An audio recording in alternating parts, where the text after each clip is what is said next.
a esperança cristã e o consolo. Como todos nós sabemos, né, neste momento é um momento triste para a nossa igreja. Ela está vivendo esse momento triste e Deus ele nos mostra que o maior consolo é a esperança cristã, né, que é fundamentada na fé e no amor de Cristo. A gente viu ontem, né, na despedida do irmão Valdeci, o Senhor me guiou a trazer uma palavra, e essa palavra foi uma palavra de esperança, mostrando que, baseado no que a palavra de Deus diz lá em 1 Tessalonicenses, que vai ser o primeiro texto que a gente vai abrir.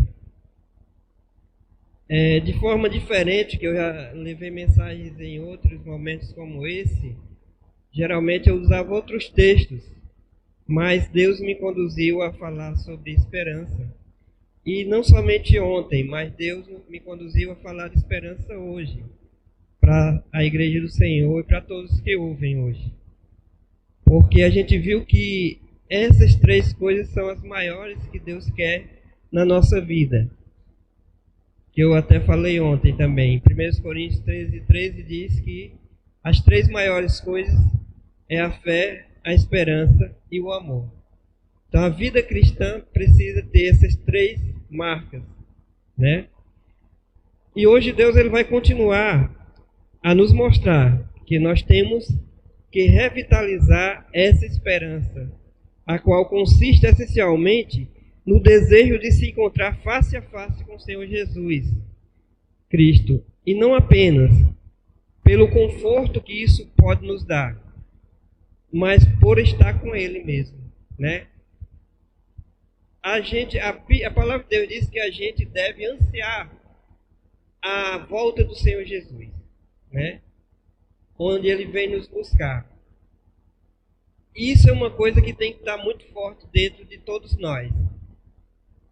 Só que às vezes a gente até ansia muito isso porque a gente pensa no conforto que isso vai nos dar, no sentido de nós vamos sair desse mundo cheio de sofrimentos e de perdas, né?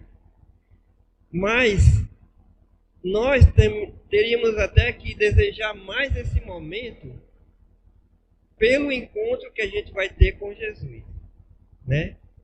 A gente serve a um Cristo, a um Senhor que nós amamos, mas esse amor é demonstrado pela nossa comunhão com Ele, com o desejo de estar sempre em comunhão com Ele, em oração, obedecendo a Ele para não estarmos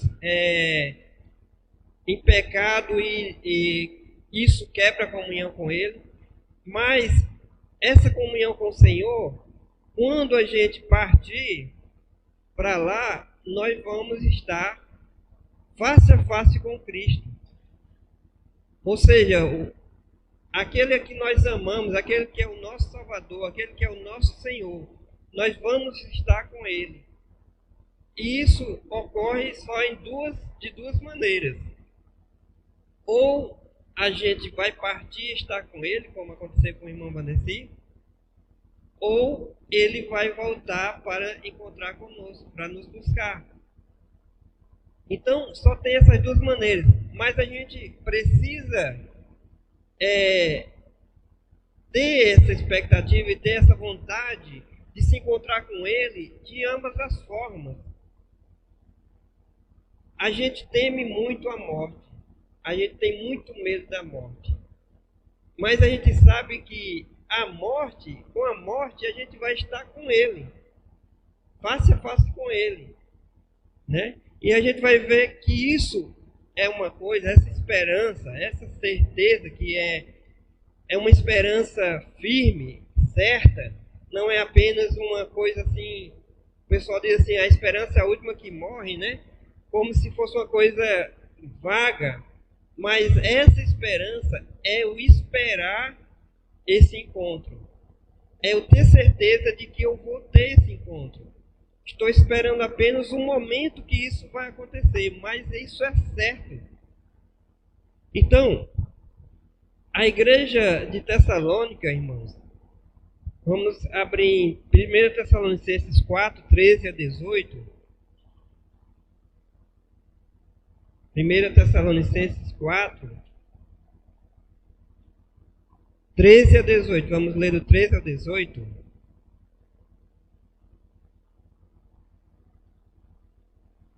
Vamos ver esse texto que eu abri ontem, para mostrar que nós temos uma grande esperança, uma bendita esperança que muitos não têm. Ou seja, a maioria das pessoas não tem essa esperança. A maioria das pessoas.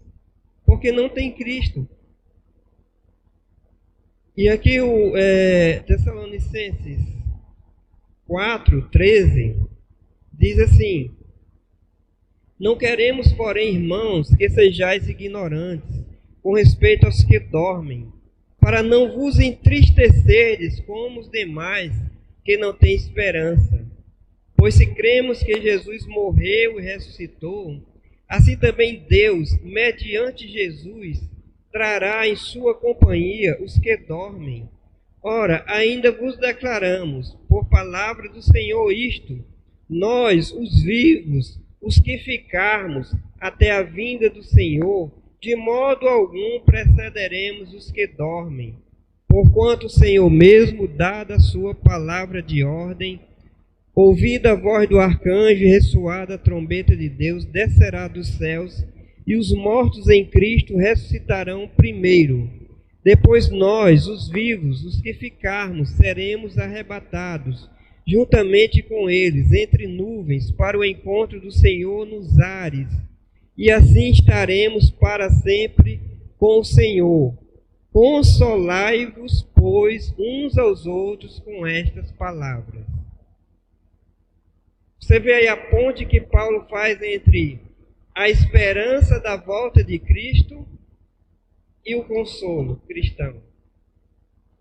Qual era a situação dessa igreja?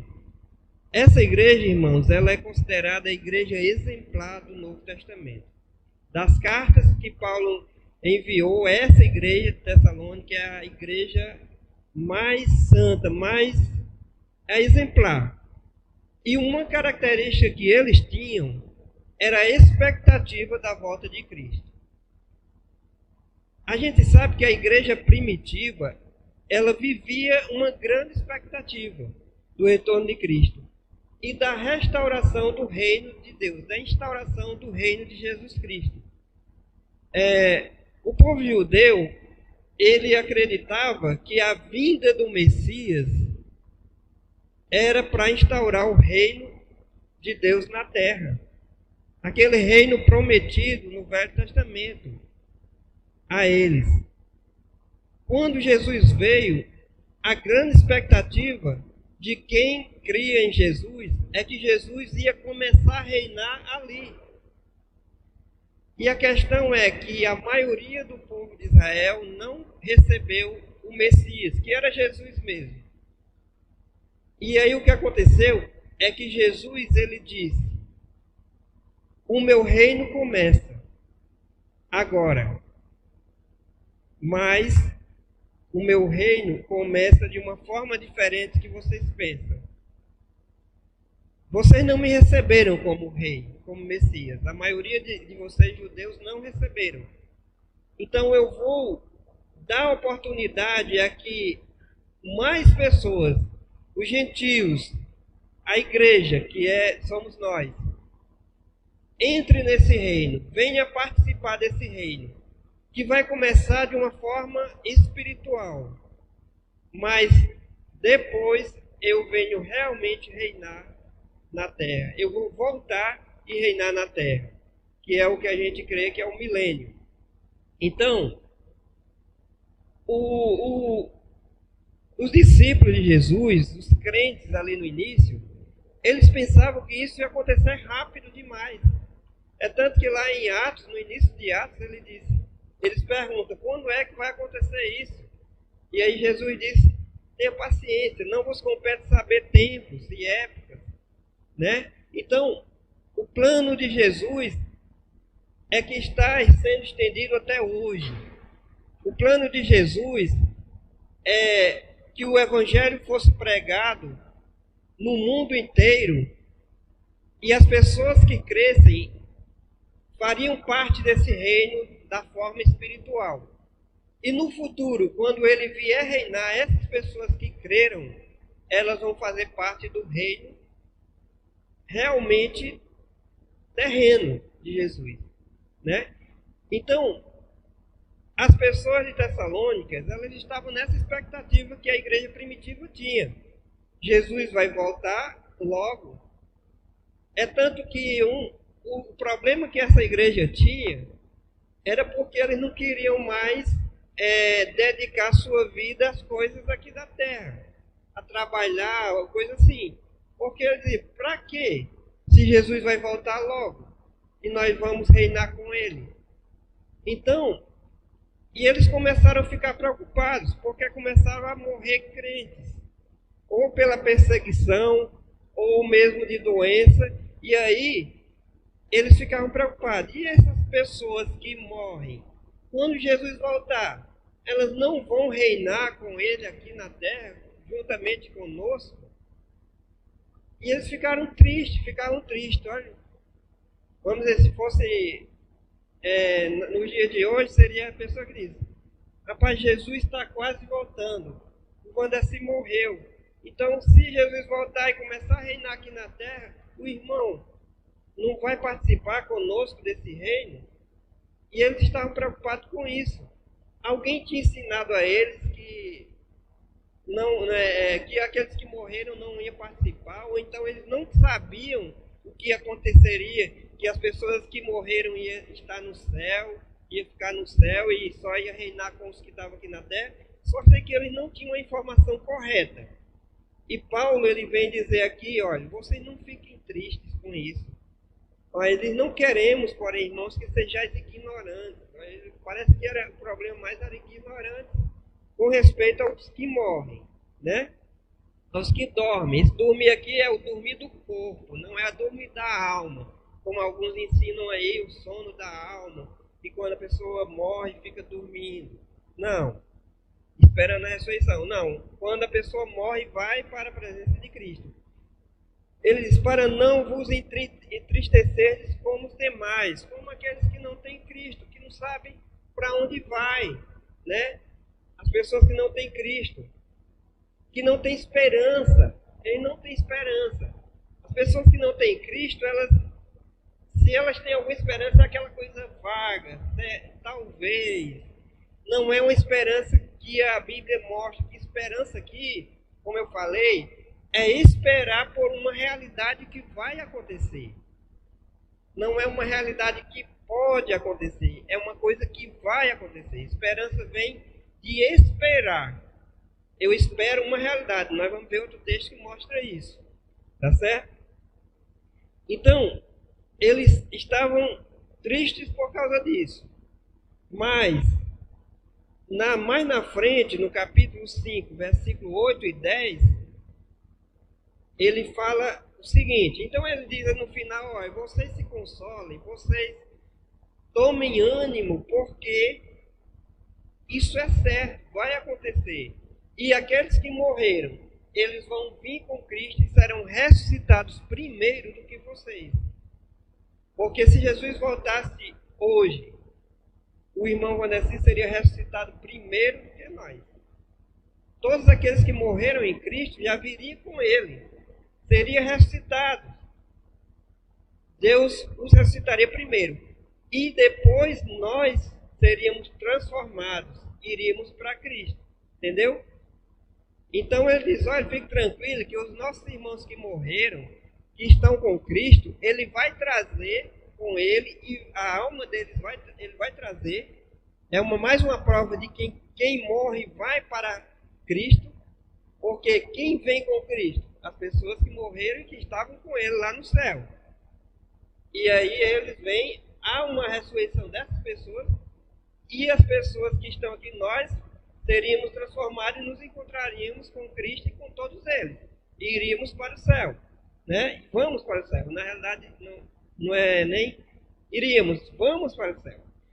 Aí ele diz, se consola. Aqui no versículo 18 diz, consolai-vos, pois, uns aos outros com essa palavra. E aí, no 5, 8 a 10, ele volta a falar sobre essas coisas. Ele diz assim, nós, porém, que somos do dia, sejamos sóbrios, revestindo-nos da couraça da fé e do amor, e tomando como capacete a esperança da salvação. Porque Deus não nos destinou para a ira, mas para alcançar a salvação mediante nosso Senhor Jesus Cristo, que morreu por nós para que, quer vigiemos, quer durmamos, vivamos em união com Ele. Consolai-vos, pois, uns aos outros, e edificai-vos reciprocamente, como também estáis fazendo. Novamente, ele fala da fé, na promessa de Deus, na fé, na salvação de Cristo. Ele fala da salvação, ele fala da esperança, né? E ele fala do consolo. Então, irmãos, isso está mostrando que a esperança é aquilo que a gente espera que acontece com os que são salvos depois da morte, que vai acontecer com todas as pessoas que creem em Jesus. Essas coisas futuras que nós sabemos que nós esperamos que elas vão acontecer. Isso é o maior consolo para qualquer um de nós diante de qualquer sofrimento. Porque por mais que soframos aqui, isso tudo é passageiro. O final será feliz para todos nós que cremos em Jesus. Então, aqui ele fala de esperança que traz consolo e na qual devemos ser vigilantes. A gente tem que ser vigilante, porque Jesus ele disse aos seus discípulos que estavam lá no Getsêmani que os discípulos estavam cansados, estavam dormindo. E Jesus disse, vigiem. E ele disse aí, orai e vigiai, porque o espírito está pronto, mas a carne é fraca. E o que é que nós podemos aprender aqui sobre a mensagem de Paulo sobre isso? É a mesma mensagem de Jesus. Vocês vigiem, não caiam no desânimo, diante da situação difíceis, diante da morte de pessoas queridas, diante de doenças, diante de problemas, diante de tribulação. Não desanimem, não fiquem desanimados, orem, vigiem, porque vocês já têm a vitória. Se o pior acontecer, que é a morte, mas mesmo assim, o jeito já foi dado. O pessoal diz assim, não tem jeito, só não tem jeito para a morte. Deus já deu um jeito para a morte. Para a morte, porque a morte ela não é o fim.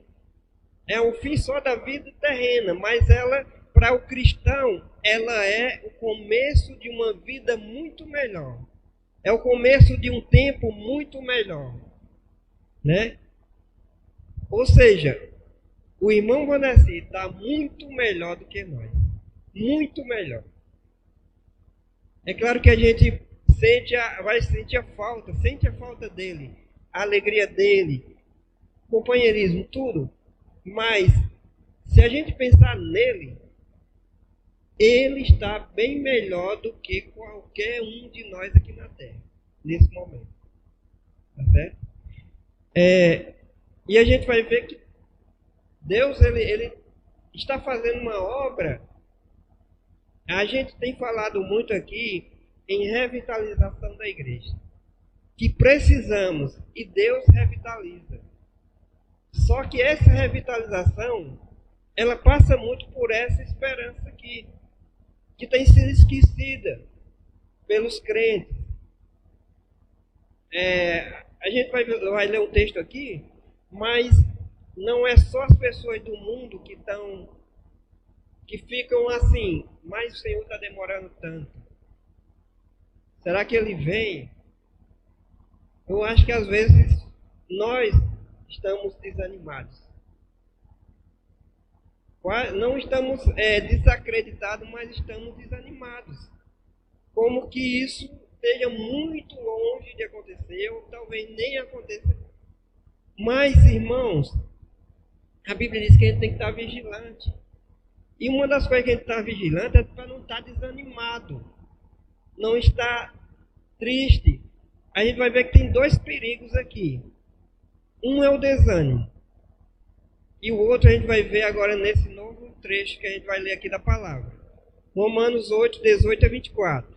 Romanos 8, 18 a 24. Porque para mim tenho por certo que os sofrimentos do tempo presente não podem ser comparados com a glória a ser revelada em nós. A ardente expectativa da criação aguarda a revelação dos filhos de Deus.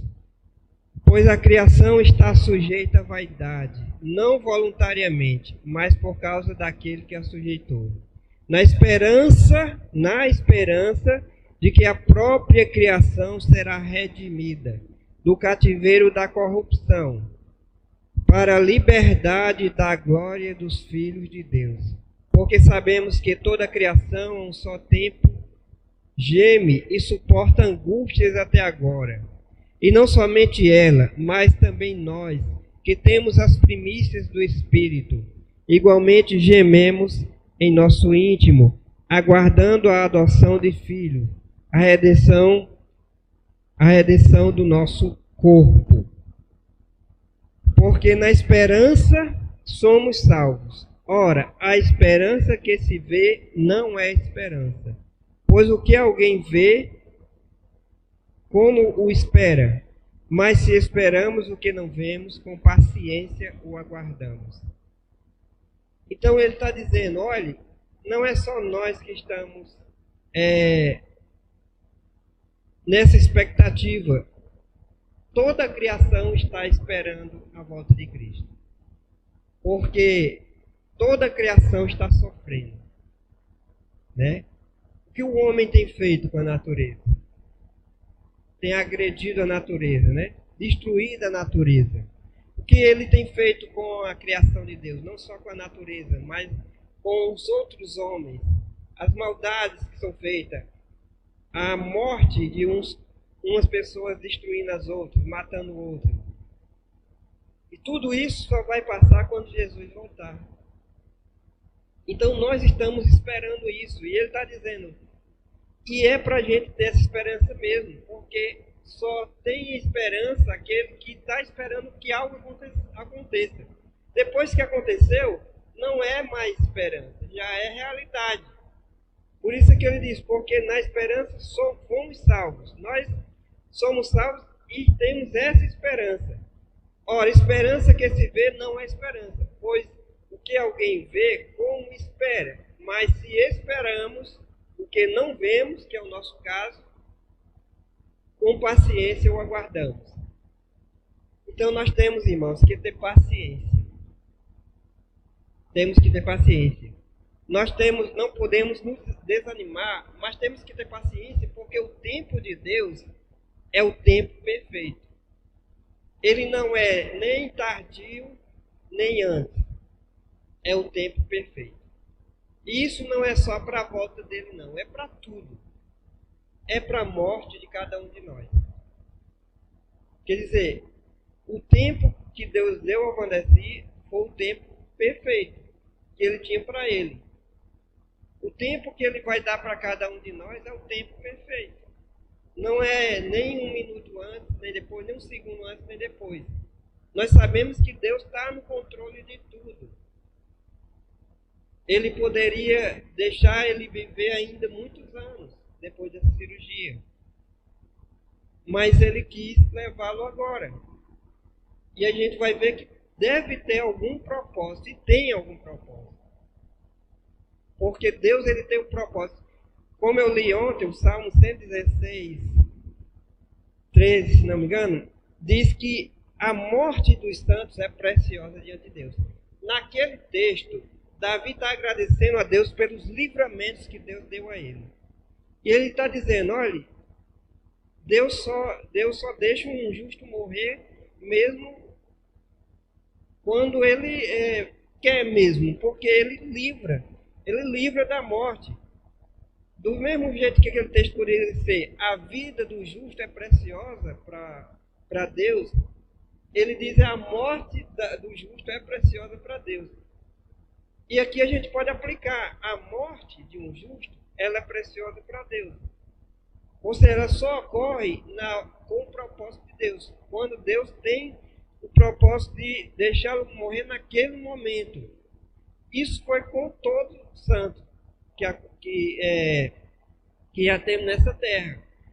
Estevão foi morto logo lá no início. Tiago também. Quem é que estava presente na morte de Estevão lá? Paulo. Sem dúvida aquilo ali chocou Paulo. Sem dúvida Deus usa essas coisas para falar ao coração de alguém. Deus já mostrou isso nessa igreja. Essa igreja foi... Deus usou um momento triste como esse para começá-la. Como eu falei ontem, Deus ele usa a morte para trazer vida. Jesus fez isso. Jesus disse, se o grão de trigo não morrer, fica ele só, mas se morrer, dá muito fruto. Então Jesus é o maior exemplo de que a vida vem da morte. Né? A partir da morte, Deus transforma em vida. Então Deus é um Deus que pode todas as coisas. E Ele é um Deus sábio, Ele sabe a ferramenta certa para cada coração. Mas eu lhe digo que o propósito ainda é maior do que esse. Pode ser a salvação de muitas pessoas que jamais entrariam nessa igreja se não tivesse tido a morte em nome desse. Eu vi aqui até o padre da cidade. Autoridades como prefeito, ex-prefeito, né? Então, Deus ele usou a morte do irmão como uma maneira onde essas pessoas puderam ouvir o evangelho de uma forma atenciosa. Então, nós não sabemos quantos Deus vai salvar, quantos frutos vão surgir daí. Mas eu tenho certeza que Deus teve um propósito com isso. Deus teve um propósito. E aí você vê a importância da nossa vida ser uma vida de santidade, de ser uma vida reta. Porque o proceder dele na sociedade foi que levou a ter tantas pessoas amigas e que tinham consideração por ele. Então, o nosso testemunho, como é importante um bom testemunho, né? Então, até na morte, ainda pode o nosso testemunho impactar alguém, ser usado para a salvação de alguém, certo? Então, isso mostra para nós, igreja, que nós precisamos zelar o nosso testemunho, que nós precisamos ter essa esperança bem clara diante das pessoas. As pessoas precisam ser impactadas por essa fé que nós temos. A nossa fé, a fé que eu declarei ontem, que é a mesma fé do irmão Vanessa, é a fé de que Cristo nos salvou. E de que quando nós morremos, não precisa de mais nada. Cristo já nos salvou. É partir daqui para a glória. Não precisa de mais nada. Foi o que foi mostrado, os versículos que foram mostrados. A gente tem que ter essa certeza. Isso é o que mais incomoda, eu sei, as outras religiões. Porque a única religião no mundo que diz que a gente tem a vida eterna por crer em uma pessoa que morreu na cruz e pagou os nossos pecados. Todas as religiões dizem que nós temos que fazer alguma coisa para ser salvo. Todas as religiões. Só o cristianismo verdadeiro diz que tudo já foi feito. Tudo já foi pago por alguém. E esse alguém é Cristo. E se a gente crê nesse sacrifício, tem a vida eterna. É a fé. É repetidas vezes. Jesus disse, quem crê em mim tem a vida eterna. Muitas vezes ele disse isso. Paulo, em Romanos, diz, não é por obras, não é por obedecer a mandamentos que eu sou salvo. é pela graça, é pela fé. Pedro fala disso, todos os autores do Novo Testamento falam sobre isso. Então, irmãos, é um diferencial, essa esperança, essa certeza da vida eterna é algo que só nós temos, irmãos. E nós não podemos abrir mão disso. Quando as pessoas dizem, você não pode se julgar salvo. Não é se julgar. Não sou salvo porque mereço. Não sou salvo porque eu obedeço a mandamentos, porque leio a Bíblia, porque venho à igreja. Eu sou salvo porque Cristo me salvou. Agora eu venho à igreja e eu obedeço porque Cristo me salvou e me transformou. É por isso que me deu o Espírito Santo. Então a gente só tem que explicar a razão da nossa fé. É o que diz também Pedro lá, né? Então, irmãos, vamos ter cuidado também com a ansiedade. Vamos ter paciência, é o que esse versículo diz. Vamos esperar. A espera é certa. Deus vai se manifestar na hora certa, irmãos. Irmãos, e nós estamos num tempo em que Jesus pode voltar a qualquer momento. Por que é que eu digo isso? Porque antes de 1948, Jesus não voltaria. Antes de 1948. Por quê? Porque a profecia de Deus, do Velho Testamento, é que os judeus seriam espalhados por toda a terra. Mas Deus os reajuntaria. E Deus reajuntou eles em 1948. E a Bíblia diz lá na profecia dos Vales dos Ossos Secos, que Deus reajuntaria, poria carne neles, e aí ele ia soprar o Espírito. Israel já foi reajuntado, os ossos. Já foi colocado carne, é um país hoje forte. E eles só estão precisando de receber o sopro do Espírito. E quando é que isso vai acontecer? 7 anos depois do arrebatamento. 7 anos depois do arrebatamento. Isso quer dizer que vai haver o arrebatamento antes, e 7 anos depois, no final da tribulação, Israel vai se arrepender e receber Cristo, e o Espírito vem sobre eles. E eles são restaurados completamente para reinar com Jesus aqui na terra, junto com a gente. Então, irmãos, pode ser a qualquer momento, né? As profecias estão tudo se cumprindo. Então, irmãos, aqueles irmãos lá no início, eles já esperavam, Jesus quase não tinha, já tinha subido, eles já achavam que ele ia voltar. Mas agora nós estamos 2000 anos depois. E como eu falei, as profecias tudo se cumprindo. E Israel já está de volta lá. Só precisa se converter. Então, irmãos, a gente tem muito mais razão de viver nessa expectativa, irmãos. E a igreja que vive nessa expectativa é uma igreja forte, é uma igreja viva, é uma igreja revitalizada, irmãos. Nós precisamos ter essa esperança forte na volta de Cristo. E não devemos ter tanto medo de morrer e estar com Cristo. Certo? 2 de Pedro 3, 9 a 12. Diz assim: não retarda o Senhor a sua promessa, como alguns a julgam demorada. Pelo contrário, ele é longânimo para convosco, não querendo que nenhum pereça, senão que todos cheguem ao arrependimento. Virá, entretanto, como ladrão o dia do Senhor, no qual os céus passarão com estrepitoso estrondo, e os elementos se desfarão abrasados. Também a terra e as obras que nela existem serão atingidas. Visto que todas essas coisas hão de ser assim desfeitas, deveis ser tais como os que vivem em santo procedimento e piedade, esperando e apressando a vinda do dia de Deus, por causa do qual os céus incendiados serão desfeitos, e os elementos abrasados se derreterão. Nós, porém, segundo a sua promessa, esperamos novos céus e nova terra, nos quais habita justiça. Então, irmãos, o que é que esse texto está dizendo? Tenham paciência, porque Deus ele não está retardando. Ele vem na hora certa. É porque Ele está esperando se completar o número dos salvos pela igreja.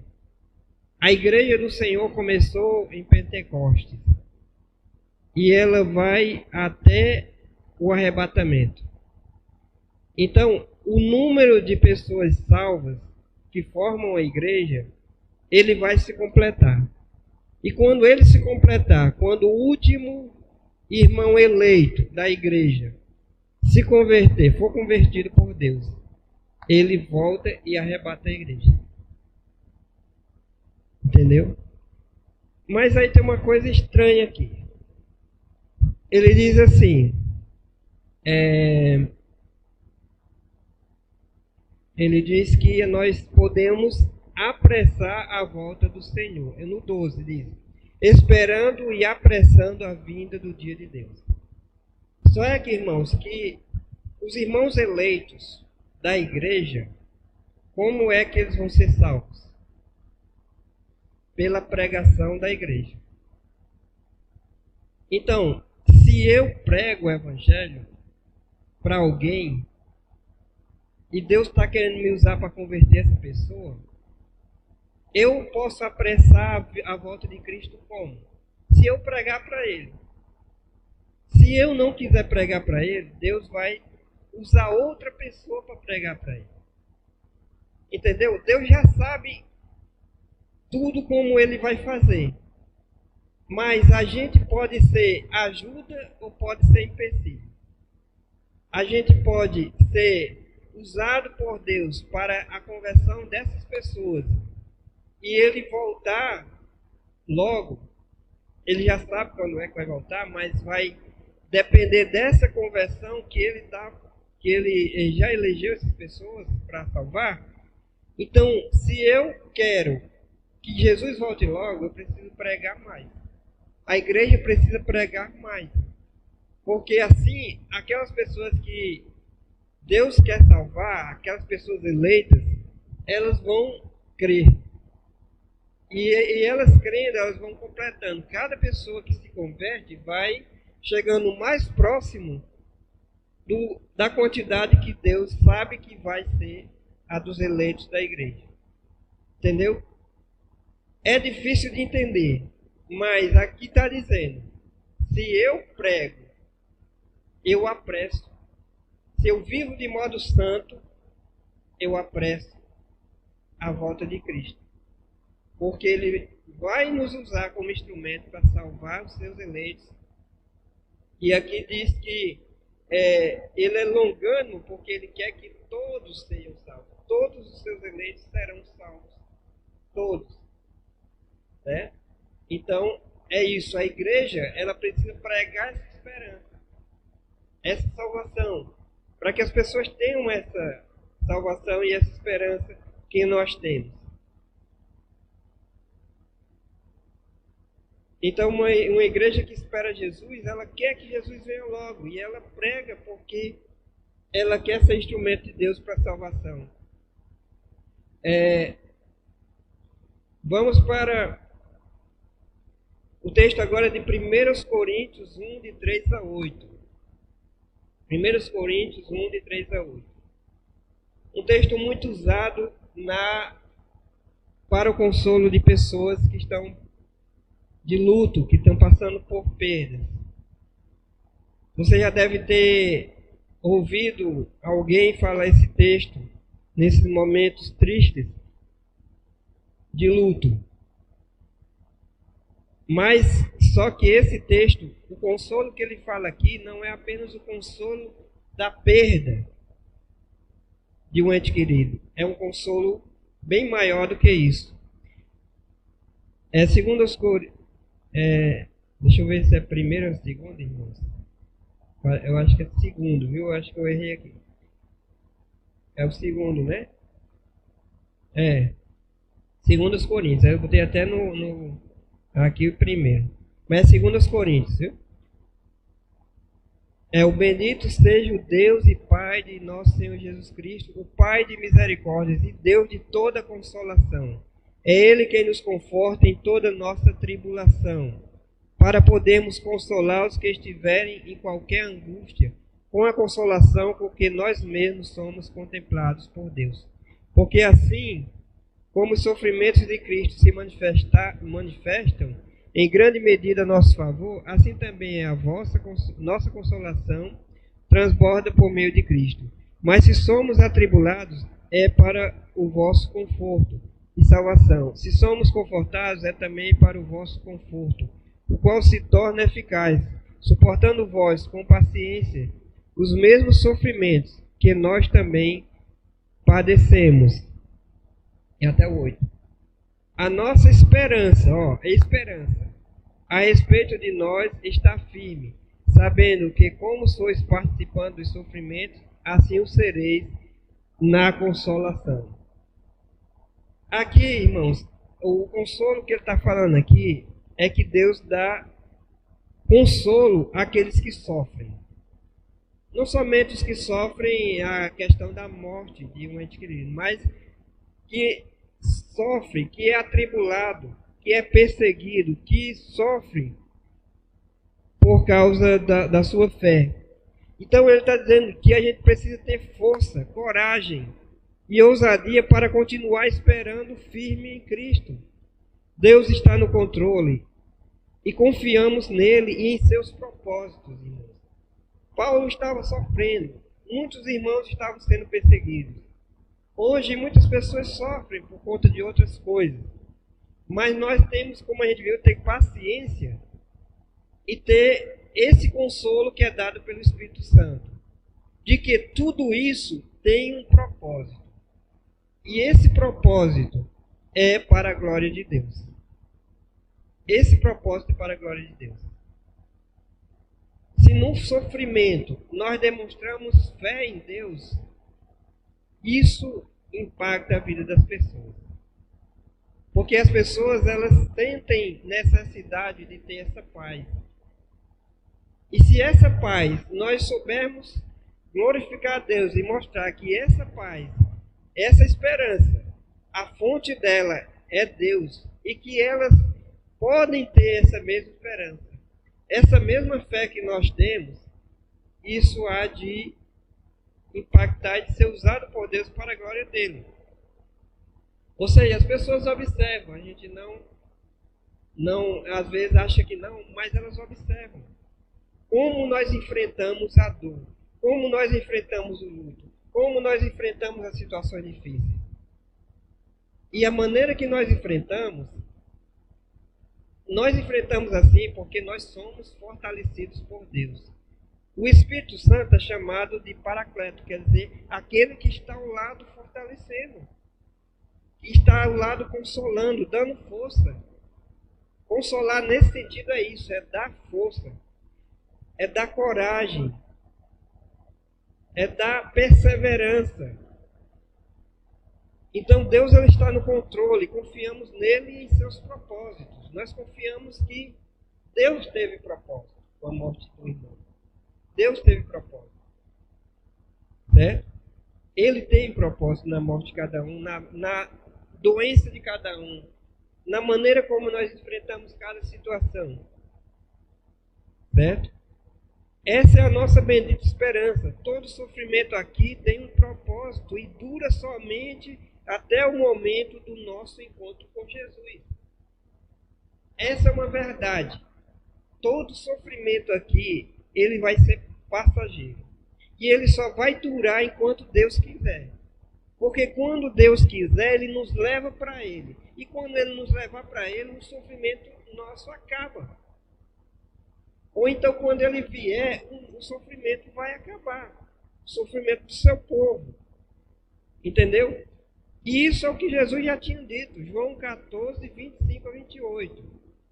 João 14, 25 a 28. João 14, 25 a 28 é o próprio Jesus. Ele diz assim: isto vos tenho dito, estando ainda convosco, mas o Consolador, o Espírito Santo, a quem o Pai enviará em meu nome. Esse vos ensinará todas as coisas, e vos fará lembrar de tudo que eu vos tenho dito. Deixo-vos a paz, a minha paz vos dou. Não vou-la dou como a dá o mundo. Não se turbe o vosso coração, nem se atemorize. Ouviste que eu vos disse, eu vou e volto para junto de vós. Jesus disse, eu volto, né? Se me amasses, alegrasse-vos ias de que eu vá para o Pai, pois o Pai é maior do que eu. Então, Jesus está dizendo, olha, tenham paciência, vocês vão passar por sofrimento. É o que diz lá em 16:33. Mas eu vou lhe dar paz, porque vocês estão seguros. 16:33 diz assim, estas coisas vos tenho dito para que tenhais paz em mim. No mundo passais por aflições, mas tende bom ânimo, eu venci o mundo. Ou seja, tudo está no controle do Senhor. Ele venceu, Ele nos deu a vitória. A morte apenas vai tirar o nosso sofrimento.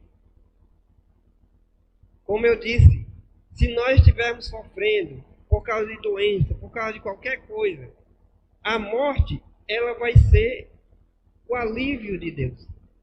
Mas se Deus quiser nos aliviar e nos curar, Ele pode. Mas porque é de acordo com o propósito dEle. É de acordo com o propósito dEle. Por exemplo, a passagem de Filipenses 1:20-23. Vamos ler só esse Filipenses 20, de 20 a 23, que nos mostra o que Paulo cria e o que nós devemos crer sobre a vida e sobre a morte. Filipenses 1, 20 a 23. Ele diz assim, segundo a minha ardente expectativa e esperança. Olha como todos os textos falam de esperança, né? De que em nada serei envergonhado, antes com toda a ousadia, como sempre, também agora, será Cristo engrandecido no meu corpo, quer pela vida, quer pela morte. Olha aí. Paulo ele dizia, eu quero que Cristo seja engrandecido, quer pela minha vida, quer pela minha morte. Pela morte do irmão Vandeci, Cristo foi engrandecido.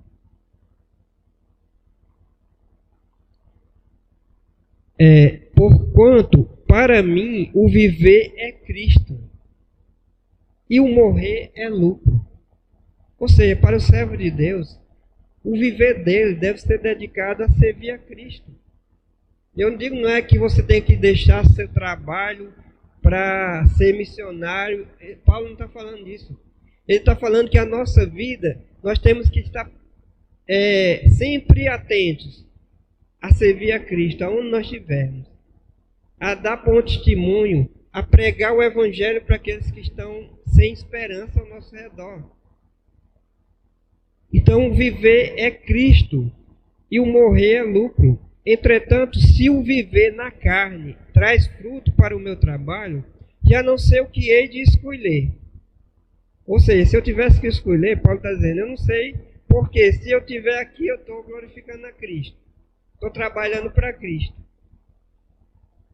Mas se eu morrer, aí ele diz, ora, de um lado e de outro estou constrangido, tendo o desejo de partir e estar com Cristo. Ele diz, eu queria me encontrar com o Senhor. Eu tenho esse desejo, é aquilo que eu falei, nós temos que ter esse desejo. O que é incomparavelmente melhor, é muito melhor eu partir e estar com o meu Senhor. Mas, por vossa causa, é mais necessário permanecer na carne.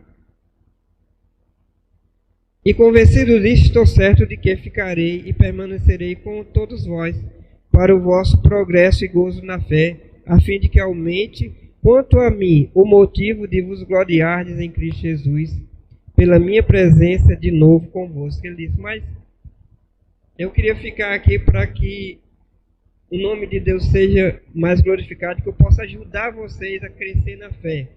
Mas ele está dizendo, olha, é muito melhor ir para Cristo. Irmãos, aí eu já li o texto, mas ele disse que não é Paulo, ele já tinha visto o terceiro céu. O céu onde o Wanda está hoje. Onde todo aquele crente verdadeiro que morre vai para lá. Todos nós que cremos verdadeiramente em Cristo, vamos para lá. E Paulo, ele disse lá em Romanos, não dá para descrever, é muito, muito bom, é muito bom. Deus mostrou para Paulo, Paulo não escreveu sobre como era. Deus usou outro para escrever, João. E aí você lê Apocalipse, você vai ter um pouco do vislumbre do que é o céu. Mas ainda é, Paulo disse, não tem, é coisa boa demais. Então não dá para descrever como é bom o lugar para o qual nós vamos quando nós morrermos. Tá certo? Então é como eu disse no início. Quem é crente de verdade e morre, realmente parte dessa para muito, muito melhor. Né? Isso é um grande consolo. Para nós que ficamos aqui e amamos as pessoas que se foram e que creram em Jesus, isso é um incentivo para que a gente pregue o Evangelho, porque não tem consolo melhor, irmãos, do que saber que aquela pessoa que a gente tanto ama morreu, mas está com Cristo, está nesse lugar maravilhoso.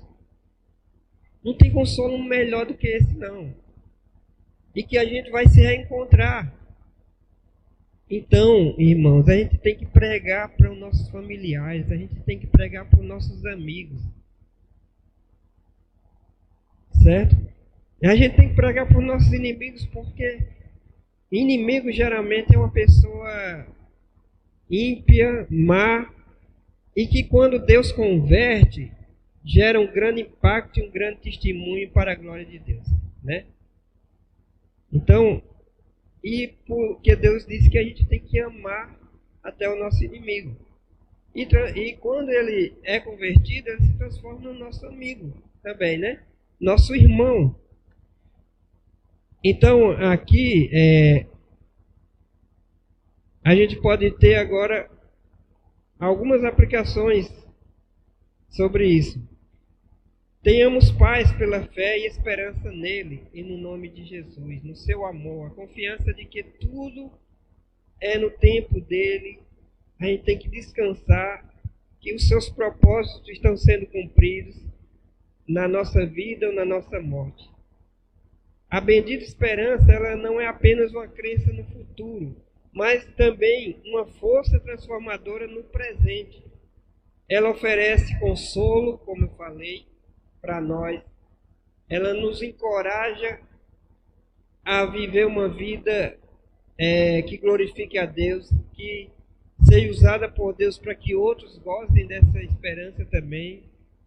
Ela motiva a santidade, porque se a gente não tiver uma vida santa, a gente fala de Jesus, mas as pessoas não levam a sério. Temos que realmente ter uma vida santa e comunhão com Cristo. Ela dá propósito à nossa vida. Deus, ele usa cada um de nós para levar esse evangelho para as outras pessoas. E a gente precisa estar atento a cumprir o seu propósito, a realmente falar de Cristo para os outros. E ela promove a perseverança. Nós continuamos lutando, porque Deus, se estamos aqui, Deus, ele vai nos sustentar. Ele vai dar força para a gente perseverar. Porque ele, é como eu disse, e é como Paulo disse, o viver é Cristo. Cada servo de Deus que está aqui, Deus quer ainda usar a vida dele para a sua glória. Então você está aqui, eu estou aqui, Deus ainda quer que a gente esteja vivo para glorificar o nome dele. Façamos isso, né? Quanto à teologia bíblica, irmãos, o Evangelho, ele mostra que Jesus, ele é o centro de tudo isso. Quando Deus criou o homem, ele criou o bom. e houve a queda, houve o pecado. Isso trouxe a maldição da morte, a morte física e a morte espiritual. Só que Deus, que já sabia de antemão de tudo isso, Ele planejou, antes da fundação do mundo, que após o pecado, Deus não abandonaria sua criação. Que Deus salvaria milhares e milhares de pessoas. Mas essa salvação custaria a vida do seu filho. E o seu filho, que estava na glória, que era espírito, se transformou, adquiriu a natureza humana. Adquiriu, aliás, o corpo humano. E aí ele foi e morreu, sendo o sacrifício perfeito. E agora ele manda dizer a todos os homens, em todos os lugares: creiam no meu Filho, no seu sacrifício. Creiam no Salvador que lhes enviei. E vocês, se vocês crerem nisso, vocês têm a vida eterna. Pode esperar que ao morrer vocês vão estar com Cristo. Pode esperar que um dia Jesus voltará e realmente reinará na terra. Hoje ele reina espiritualmente sobre nós. Mas ele vai voltar para reinar sobre toda a terra com um reino milenar, no reino milenar. Mas só estará lá quem aceitá-lo em vida, quem recebê-lo em vida. Então essa é a redenção. E isso que está no futuro é a consumação. Ou seja, o evangelho todo ele se resume em 4 palavras: criação, queda, redenção e consumação. E a nossa esperança é a consumação. É estar com Cristo, é estar na glória, é a volta de Cristo, é o reinado de Cristo que está por vir. Então, irmãos, a grande ideia dessa mensagem é que a nossa esperança cristã, ela está firmada na fé e no amor de Deus e nas suas promessas.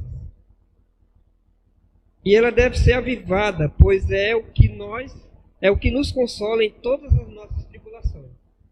Quando você estiver sofrendo, quando você estiver em qualquer tribulação, lembre de que tudo isso tem um propósito de Deus e tudo isso vai passar. E isso vai trazer um peso de glória para nós. Se nós formos usados por Deus para a salvação de pessoas, para a sua honra e glória, Deus, ele, além da vida eterna, ele ainda vai dar galardões para nós. E só a presença dele, só tudo isso que eu falei, o céu, o novo céu, a nova terra, o milênio, o novo céu, a nova terra, tudo isso de maravilhoso que está prometido para nós, já deve nos encorajar a passar por tudo isso com perseverança. Porque a vitória está garantida. E não tem nada que tome mais a nossa vitória. O inimigo já não tem poder sobre a nossa alma. E nós estamos seguros em Cristo. E só tem coisas boas para acontecerem no futuro. Seja com a nossa ida para Cristo ou com a vinda de Cristo para nós. Então, a igreja, para ela ser viva, revitalizada, ela precisa estar fortemente nessa esperança. Ela tem que estar essa esperança pulsando no nosso coração. A gente tem que estar se regozijando por ter essa esperança, por ter essas promessas, por ter essa fé, por sermos filhos de Deus.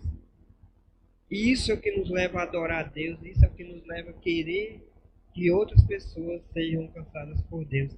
Isso é que faz que a sua igreja seja diferente de qualquer outra instituição, de qualquer outra coisa no mundo. Então, tudo isso Deus quer nos falar que é preciso que a nossa esperança esteja viva, mais viva do que nunca. E que o sofrimento ele não é para tirar essa esperança de nós. Pelo contrário, é para nos lembrar cada vez mais de que, por causa da esperança, nós somos consolados. Nós temos força e vamos perseverar buscando as coisas do alto.